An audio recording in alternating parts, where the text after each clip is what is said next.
had a lot of losses in my life, as I think most of us have.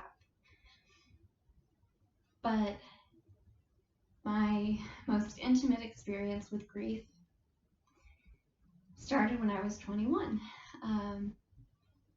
My best friend died in a car accident. Her name was Bea Amor Mendoza. Those are her.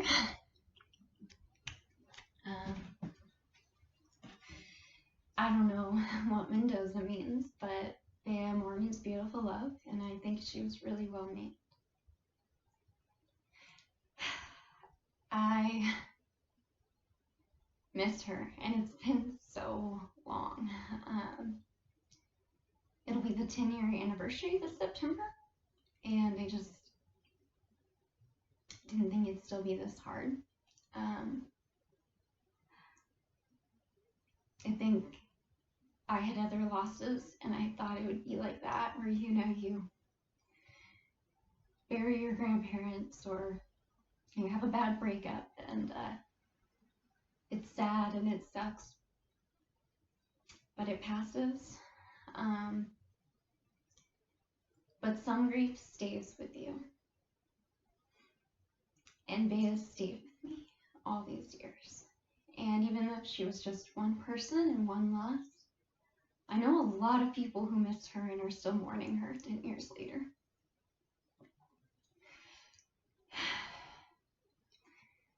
I can't even imagine what it's like losing people right now in this pandemic, and I'm so worried that it's going to be something that I'm going to have to deal with, just as worried as anyone else might.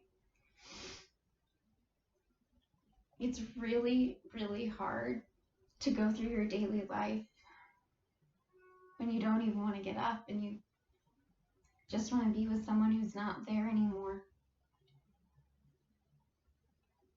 I dropped out of school soon after Bea died. I later became a massage therapist, so it worked out. But it's taken me so long to get through school, and I really want to finish. But how do you evolve and thrive when you're just trying to survive? Worried about lack of health insurance and lack of health care and lack of resources for school, with getting to see people in class and learn the way I'm used to, I guess. I'm worried about my grandma who's in a senior citizen home. I'm worried about my neighbors who live alone, my grandpa who can't see my grandma right now. I'm worried about my family who work in agriculture and are essential and are busy, and my brother who works at a nursing home himself and helps care for senior citizens who are more vulnerable. I'm worried about my fellow students and my friends who have also lost jobs, and I'm worried about myself and my partner who are figuring it out as we go. I think sometimes in order to really understand and get over things, you have to also embrace them.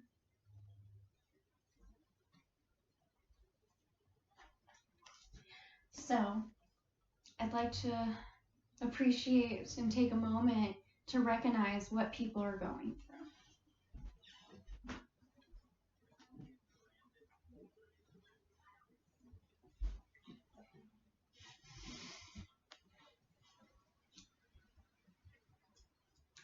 Even before this pandemic, many college students were beating the odds. NPR said that 6 out of 10 students will not have a college degree in 6 years. And as someone who has taken a little bit longer than that, it personally speaks to me. Healthline said that 33% of college students suffer from serious depression, and 39% struggle with some form of a mental illness. Mental health is hard enough. Without being stuck indoors all day, without having the extra stress of the pandemic, COVID-19 has been taking a toll extra on college students who are already suffering. CNBC said that 8 out of 10 students who are working in college. Of those students, over half of them that work 15 hours or more get a C average or lower.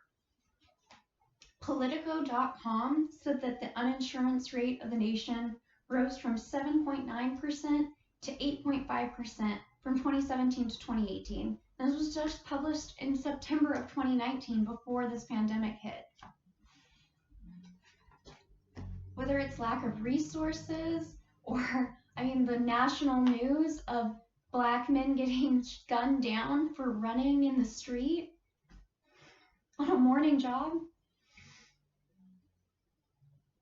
Our society already has issues. This pandemic has helped us hold a magnifying glass to that even more.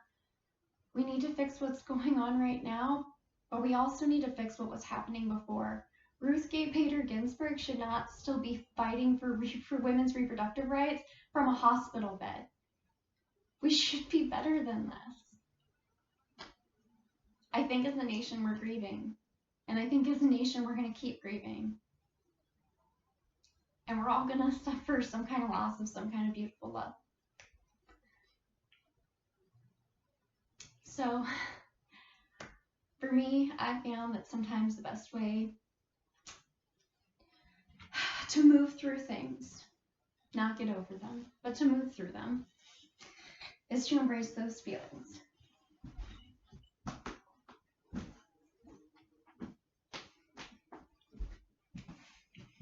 So I'd like to honor our loss with a toast. Here's to the wake of life before COVID-19. Here's to the wake of the systems that were already failing us.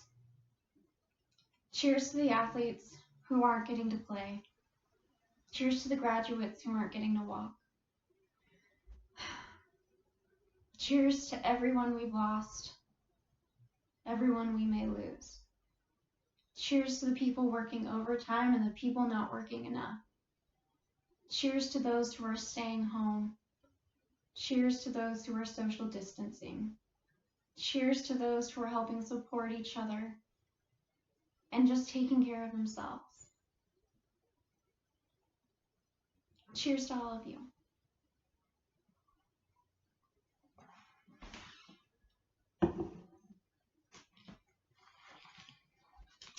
And though I don't identify as religious anymore, some of that Catholicism rubbed off. And I'd like to light a candle and just take a moment of silence.